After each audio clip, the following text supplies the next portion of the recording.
Yoo yaa harka fuunee hordoftoonni gurreetuu fi jalatti argamtan hundumti keessan akkam jirtu nagaa keessanii anis nagaa godha galata rabbii baga nagaa taatanii jecha warroonni mana kana faaraa taatan like subscribe gochuu ammaatii kiyya ta'a please like godhaa jechuudha.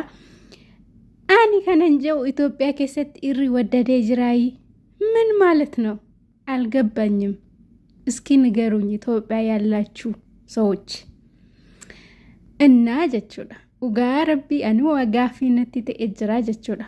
Itoophiyaa keessa warri jiraatan nutti maa irri wuddii ta'e jiraa maal jechuudha. Amma immoo addisii dhuftee jirti jechuudha.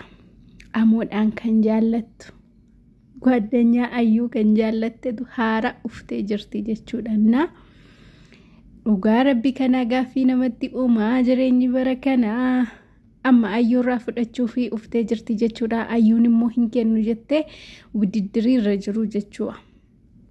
Bakka abbaa moo'eetu fudhata bakka nuti teenye harka cabacabnaa isaan immoo abbaa moo'eetu fudhata jechuudha. Na dhugaa rabbii kanaa qoosaa miti jechuudha. Garuu ayyuu fi amoo gidduutti ammas dubartiin tokko qophee jettee jirti jechuudha.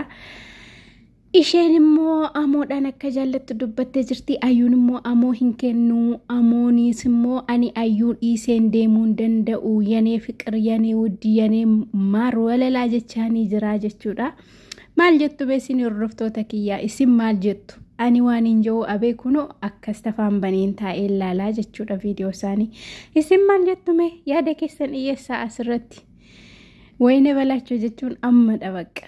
Amma dhaa jechuudha yeroo biraa miti innaa jechuudha. Ugaa rabbii garuu amoo fi ayyuun wal biraa bareedu utuu wal faana itti fufanii jechuudha hin bareedu jechuudha.